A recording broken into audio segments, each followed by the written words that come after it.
Welcome back. Please like, share the video, and subscribe to the channel. Hello, everyone. Welcome back to our daily news update. I'm Alex. And I'm Jamie.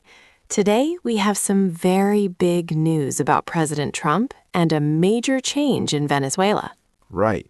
You might have heard that U.S. forces captured Nicolas Maduro last weekend. It was a very dramatic operation. Exactly. And now, President Trump has announced a massive breakthrough.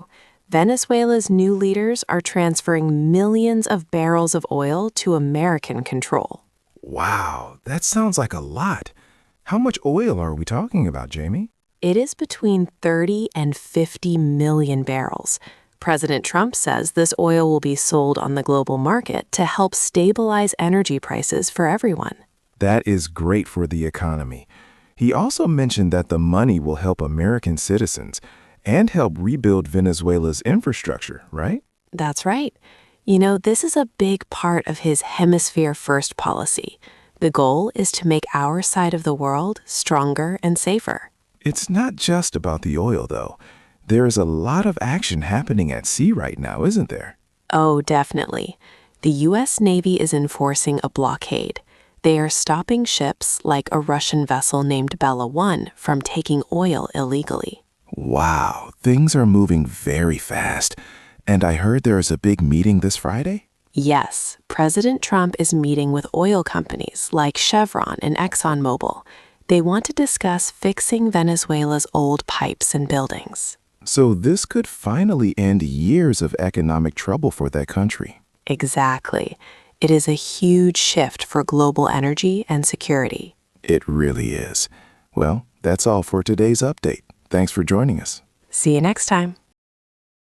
Welcome to the News Pulse. I'm Alex. And I'm Jamie. Today, we are talking about a very big, icy island. That's right. President Trump is moving forward with a major plan to acquire Greenland. Wow, Greenland. Some people thought this was just a dream, but now it is a real goal for the White House. Exactly. Press Secretary Carolyn Leavitt said the administration is looking at many options to get the territory. She even mentioned that using the military is an option for the president. That sounds very serious. But Alex, why does President Trump want Greenland so badly? Well, it is all about location. He believes controlling Greenland is essential to stop countries like Russia and China from gaining power in the Arctic. Right. And as the planet gets warmer, new shipping routes are opening up there. Plus, Greenland has a lot of rare earth elements. Rare earth elements? What are those? They are special minerals used to build things like electric cars and high-tech military equipment. So it is about money and security. I see. You know, there is also the Pituffik Space Base there. It helps protect the U.S. from missiles. It's a very strategic spot. Exactly. But I imagine Denmark is not very happy about this, right? They currently govern the island. You are right, Jamie. Denmark and other European allies are very alarmed by this news. It is a very bold plan. Some people call it the new Arctic Doctrine. It shows the U.S. wants to be much stronger in that region. It certainly is a huge story. We will keep watching to see what happens next. Thanks for listening to our update today. See you next time. Welcome to the Tech Pulse. I'm Alex. And I'm Jamie. Today we are talking about CES 2026. It is the biggest technology show in the world. That's right. Even President Trump mentioned recently how these new American technologies will change our daily lives. It is a very exciting time for everyone. It really is, Alex. The big theme this year is AI wearables. These are smart devices you wear, like clothes or jewelry. Like that new necklace, Kira. Exactly. It is an AI pendant. It sees and hears what you do to help you in real time. It is like having a digital twin around your neck. Wow, that sounds helpful. And Razer has a new headset too, right? Yes, Project Motoko. It can translate foreign signs and even track your physical workouts. You know, tech is moving away from just phone screens. I love that. But it is not just things we wear. The computer screens are changing too. Oh, you mean the rollable tech? Yes, Lenovo showed laptops where the screen rolls out to become much bigger. It looks like magic. Right. And Samsung and LG are making art TVs. They look like beautiful paintings on your wall until you turn them on. Everything is becoming smarter and faster. NVIDIA even released new chips called Rubin and Vera.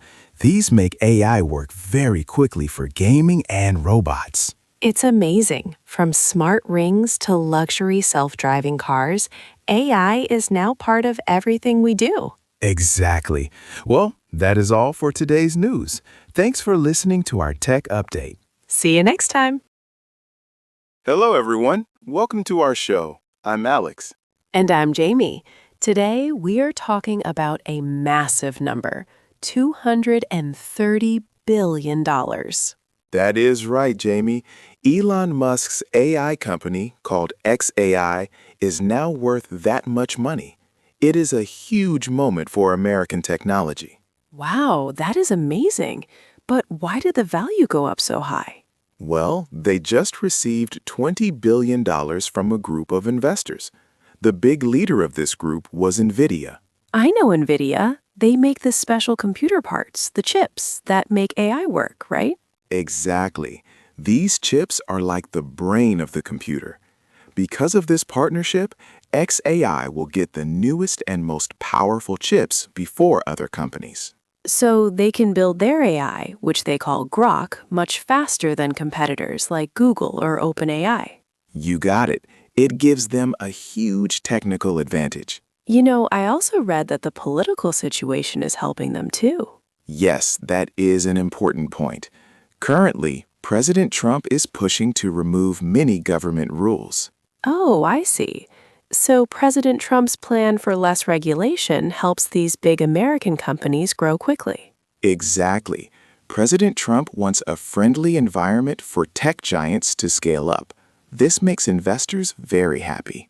Musk also says his AI is different because it is truth-seeking. What does that mean? Well, he wants to build an AI that doesn't have the same biases as other Silicon Valley companies. It sounds like xAI is now a top leader in the global race for the future of technology. Definitely. With this much money and the best chips, they are ready to lead. Well, that is our story for today. Thanks for joining us. See you next time. Hello and welcome to the show. I'm Alex. And I'm Jamie. Today we have some very big news for families across the United States. That's right, Jamie. President Trump has officially announced a major change. He is overhauling or completely changing the pediatric vaccine schedule for children. Wow, that sounds like a huge shift.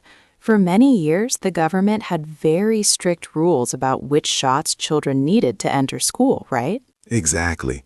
But President Trump is moving away from those old rules. His new policy reduces the number of required immunizations.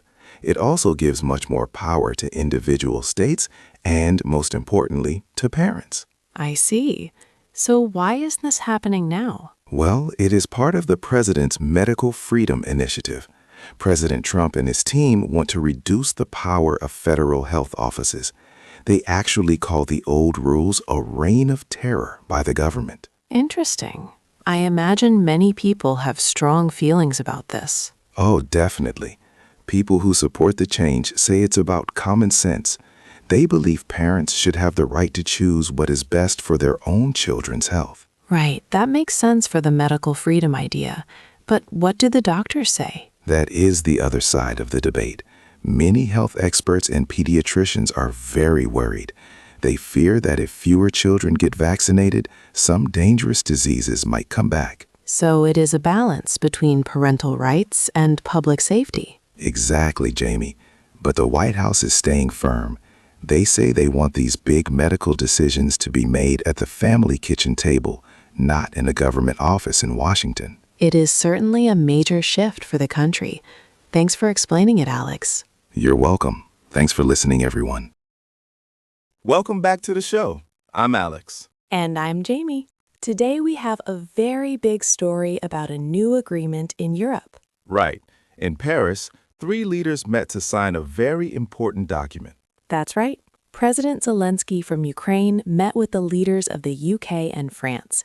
They signed a landmark declaration. They're calling it the Coalition of the Willing. Exactly. A coalition is just a group working together for a goal. In this case, they want to send a multinational force to help Ukraine. Wow, so they are sending help directly? Will they be part of NATO? No, actually. This is a separate group. Their main job is to protect critical infrastructure. You know, things like power plants and water systems. That is so important for the people living there. I also heard they will help with demining. Right. Landmines are very dangerous for families trying to go home.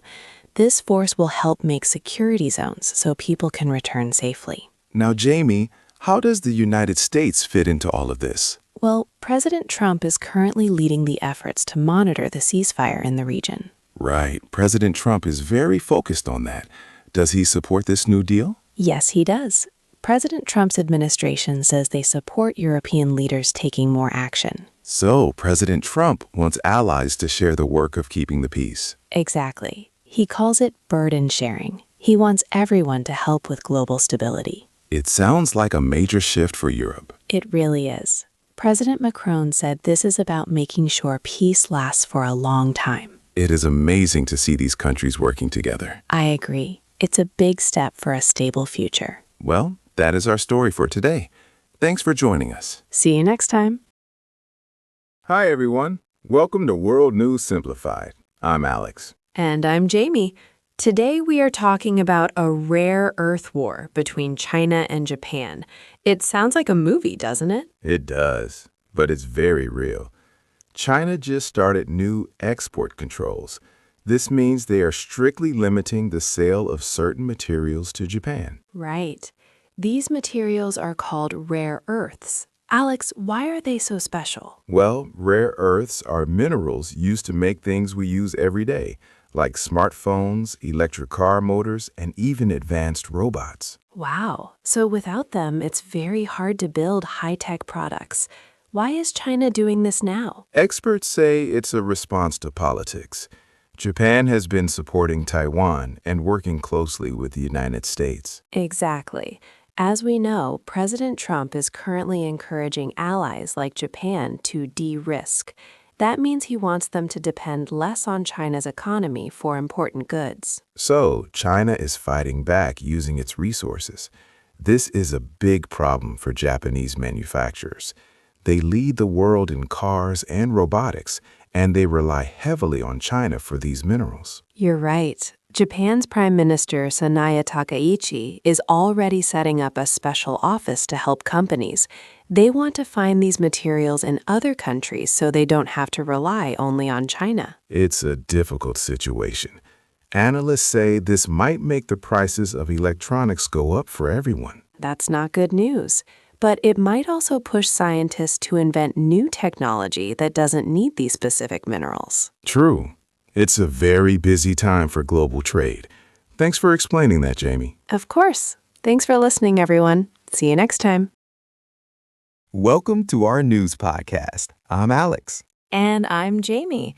Today, we are looking at why stock markets around the world are falling so suddenly. It's a bit of a slump today. That's right, Jamie. Markets in India, Japan, and Hong Kong are all down. People are very worried about politics and trade right now. Wow. One big reason is what's happening in South America, right? I heard there's a lot of military action. Exactly. The U.S. military is currently in Venezuela. Since the Maduro regime was captured, there is a U.S. naval blockade in the area. You know, that makes investors nervous about oil. Oil is so important for the global economy. Right. President Trump assured everyone that millions of barrels of Venezuelan oil will be available soon. However, the market is still very jumpy because things are changing so fast. I see. And it's not just oil, is it? President Trump might also raise tariffs, which are taxes on goods coming into the country. This is causing a trade rift between China and Japan. Exactly. Because of all this news, people are moving their money into safe havens like gold. Safe havens. That's a great term. It means a safe place for your money when the world feels a bit risky. You got it. Everyone is watching President Trump's next move. He is meeting with big oil executives soon to talk about his Hemisphere First policy. So for now, we are in a wait-and-see phase? Exactly, Jamie. We have to wait and see how these new policies change the world. Well, thanks for explaining that so clearly, Alex. No problem. See you next time, everyone. Hi, everyone. Welcome to our podcast. I'm Alex. And I'm Jamie. Today we have some very exciting news about India. That's right, Jamie. India is now the world's fastest growing major economy. Experts say their real GDP will grow by 7.4% next year. Wow, 7.4%? That is a big jump from last year. Why is the economy growing so fast? Well, several things are happening. First, they're focusing on technology and green energy, like solar and wind power. Right, and I read they are building a lot of new things too, like roads and trains? Exactly. The government has a list of over 850 big infrastructure projects. They're even making their railways run on electricity to save money. That is amazing. I also heard they are increasing their battery storage for energy by 10 times. Yes, it's a massive change. This helps them use more renewable energy for the whole country. It sounds like India is becoming a very important player. But what about the rest of the world? There are many changes happening right now, especially in the United States. You're right. Even with new trade discussions and geopolitical shifts under President Trump, India is staying very strong. So even with the policies of President Trump, India is still a bright spot for business. Precisely. Many global companies now see India as a great alternative for their factories and trade. That is so interesting. It is a great example of how innovation and new buildings can help a country grow. It really is. Well, that's all for today's look at the global economy. Thanks for listening. See you next time. Hello, everyone. Welcome back to the show.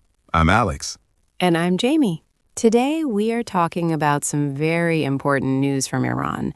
It sounds like things are reaching a boiling point there. That's right, Jamie. For over a week, there have been big protests in many major cities. It is a very serious situation with many people in the streets. Wow.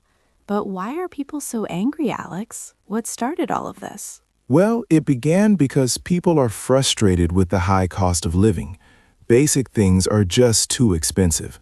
They are also unhappy with social restrictions and political stagnation. I see.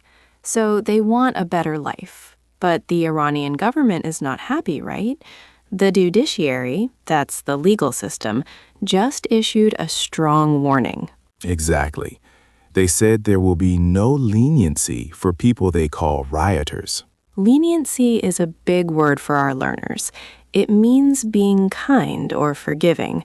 So no leniency means the government will be very strict and tough on those who break the law or damage property. Right. They are worried about national security. But the international community is watching closely too, especially the United States. Yes, that's an important point. President Trump is currently using a maximum pressure strategy against the Iranian government. Exactly. President Trump says the U.S. supports the Iranian people's right to protest peacefully. He has warned the leaders in Tehran not to use violence against their own citizens. It's very tense. There is also fighting nearby in Yemen, where a Saudi-led coalition is attacking groups supported by Iran. It's a difficult time for the region. While human rights groups want to investigate the reports of deaths, the Iranian government blames foreign agents for the trouble. We will certainly keep an eye on this. Thanks for joining us today. See you next time.